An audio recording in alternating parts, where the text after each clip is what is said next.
അയ്യോ ഇന്നോ ഇല്ല തുഞ്ചൻ ടീച്ചറെങ്ങാനും ലേറ്റ് ആയതുകൊണ്ട് പലക്ക് പറയോ ദീപമേ.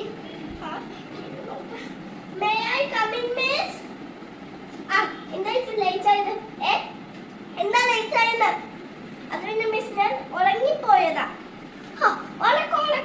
ഇത് രാത്രി ഉള്ളോ? ദിവസം ലേറ്റ് ആയിട്ട് വരണു. മര്യാദ ക്ലാസ്സിൽ കയറാൻ നോക്ക്. ആൻസർ ഷീറ്റ് വന്നിട്ടുണ്ട്. മൊട്ട പൂജ മിസ്.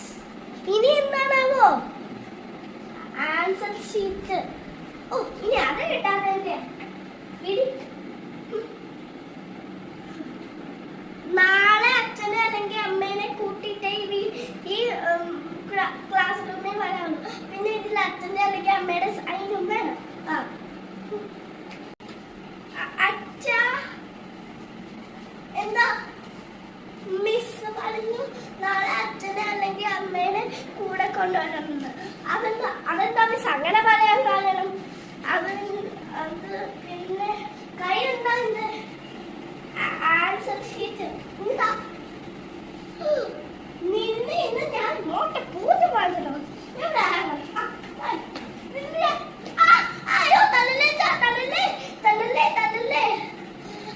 എന്താ അവിടെ സൗണ്ട്?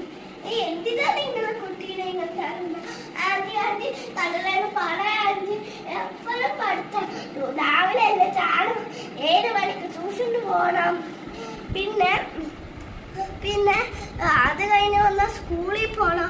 അത് കഴിഞ്ഞ് പിന്നെ പഠിത്തം. എപ്പോഴും പഠിത്തം. ഇത് മാത്രമേ ഉള്ളൂ എനിക്കിഷ്ടം. കളർ ചെയ്യാനും വരയ്ക്കാനും നീന്താനും പാട്ട് പാടാനും ഡാൻസ് കളിക്കാനും ഒക്കെ എനിക്കിഷ്ടം. പക്ഷെ ഇവിടെ ആരും സമ്മതിക്കില്ല.